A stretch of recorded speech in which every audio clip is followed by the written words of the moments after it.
Hi, this is David Bliven, Bronx and Westchester divorce attorney, with another episode of Lessons from the Divorce Wars.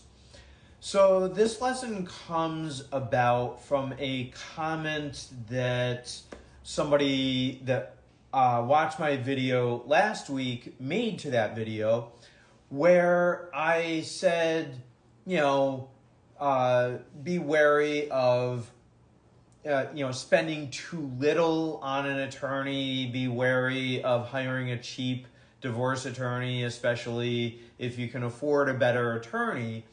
And this person posted a very good comment and said, look, I went out, I hired a really expensive divorce attorney, and the other side had a relatively cheap attorney, and the cheap attorney ran circles around my attorney in court. To which I responded very briefly and said, price isn't everything, and you should consider some other criteria for hiring an attorney. But I really wanted to use this video to kind of flush out my response to that. So, yes, price is a consideration. If you can't afford all that much, then you're going to go with whatever you can afford. But if you can afford a better attorney, then price should be a factor, but you don't necessarily want to go in, sit down with an attorney, and they say, oh, I charge $8.50 an hour. I charge $1,000 an hour. And then you immediately say, hey, that's the attorney for me. No. I'll analogize. So I was pricing out vehicles. Thankfully, I've been in practice 27 years as of July 2024. So I was pricing out luxury vehicles. I did not just simply go to a dealer, look at a car and say, yep, that's the car, wrap it up, I'm going to buy it. Instead, I did my research. I looked at all the websites first. I made appointments with 5 different dealerships. I went in, I looked at the cars, I heard their sales pitch. Then I went back home. I went on 5 different car magazine, websites.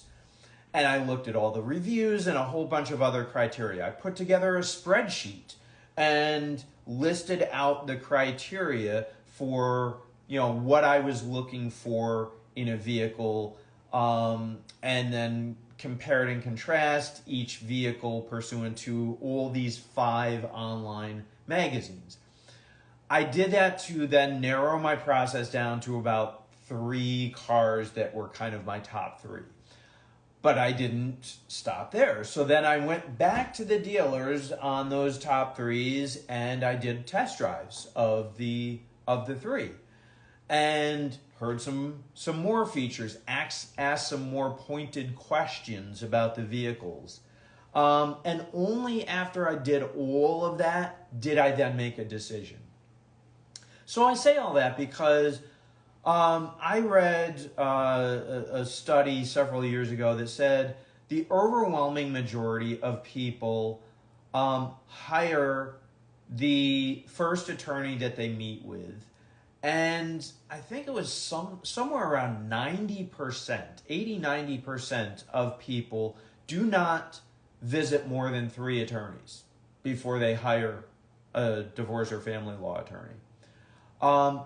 My suggestion to you is use my car shopping as an analogy for shopping for a divorce or family law attorney. So don't hesitate to go out to several attorneys. Sit down with them, but then don't hesitate to go back. Even if it's for a Zoom or a phone consultation for a second consult. If your case is very important to you, you want to make sure right from the very beginning that you're hiring the right attorney for you and for your case. So don't hesitate to ask more pointed questions. In other words, don't get taken in by the fact that, oh, they bill $850 or $1,000 an hour. The other attorney that I visited he or she only bills $600 or $700 an hour, so that attorney that bills $850 to $1,000 an hour, they must be better. No. Instead, they might just have a more effective marketing and advertising campaign, and the quality of their representation may be either no different or less than the attorney that charges less. So here's some other criteria to work with. So what you want to do is look at the reviews, so the Google and Avvo reviews. Look at the objective criteria that the attorney has. Are they super lawyers rated? Do they have a 10.0 Avvo rating? Do they have an AV rating from Martindale Hubbell, otherwise known as lawyers.com? Do they have any other objective criteria? Use that as a basis for criterion. Certainly the experience level that the attorney has, as a general rule, the more experience that an attorney has, the better they are. But again, that is a factor. You still want to know, what is that experience? Go further.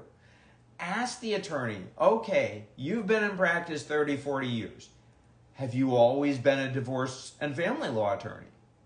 Don't just look at their website that says they do divorce and family law and say, oh, that must be the vast majority of their practice.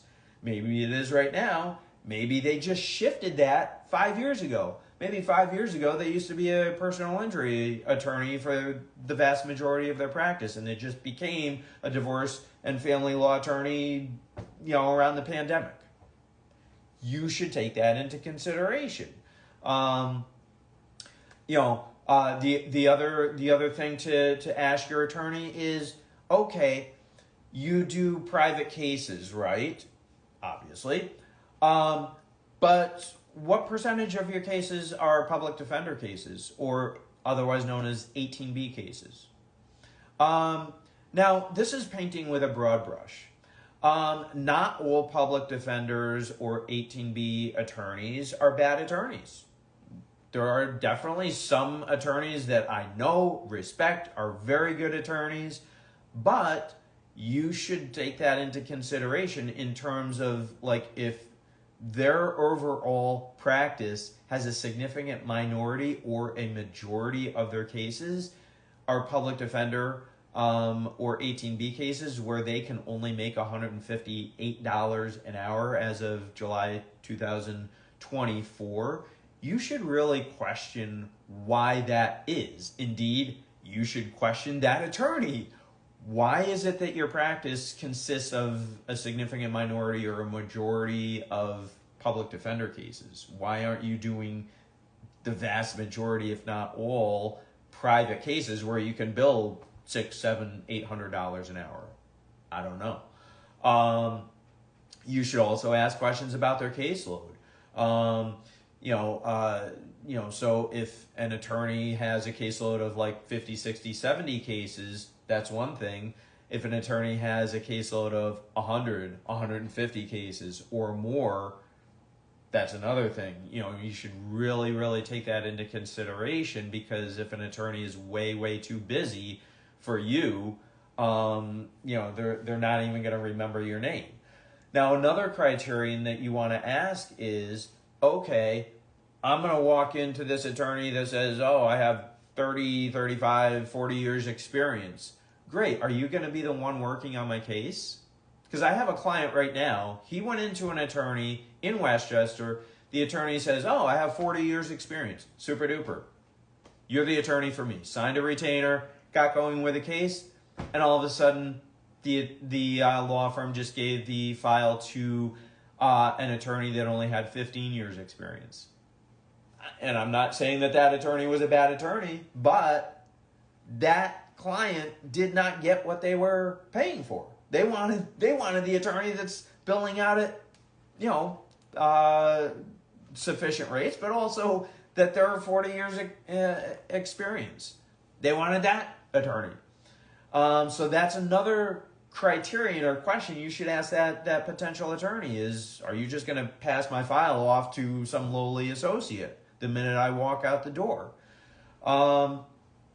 The other thing too is be wary of an attorney that is too old. No offense, but again, I'm taping this as of July 2024. We just faced a situation where a president or a presidential candidate deemed themselves, thankfully, too old to run for president. The court system has a rule that a judge must retire, as a general rule, with very rare exceptions, at age 70.